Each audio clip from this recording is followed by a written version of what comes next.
The strange case of Joseph Merrick. I'm an NHS doctor. Let's unpick this sad case of Joseph Merrick, the so-called Elephant Man. Now, we're going to be doing this in two parts because it's so interesting and there's so much to get through. This is part one. So Merrick was born in 1862 in Leicester, England, and at that point likely exhibited no symptoms. A report from 1930 says he developed swelling on his lips at age 21 months, but contemporary reports actually state that he had no symptoms at all until he was 5. Interestingly, his sister is noted to also have physical disabilities, but I haven't been able to unpick exactly what they were.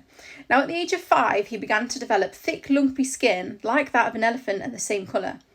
The family, at this point, explained the symptoms away as being caused by the mother, Mary Jane, being caused by a fright by a fairground elephant while she was pregnant. Now, whilst this seems silly to us, in the 19th century, the concept of maternal impression, so that's the idea that things the mother experiences during pregnancy could physically impact and affect the fetus, even physically. This is a common belief in this period. And Merrick retained this belief all of his life.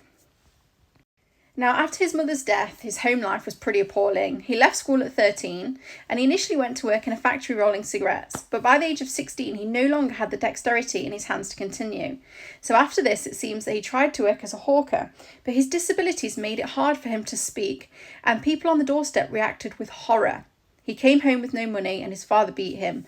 He left home, and at only 16 he entered the workhouse, and this is a place you do not want to be. It's hard labour, poor rations, the death rate is awful, it's segregated, and you have no autonomy. It is peak Victoriana, and you can only leave the workhouse if you have a job. And how can you get a job in the 19th century if you don't leave the workhouse? The answer, you can't. Merrick decided that the only way out was to join a novelty exhibition, the then cruelly named Freak Show.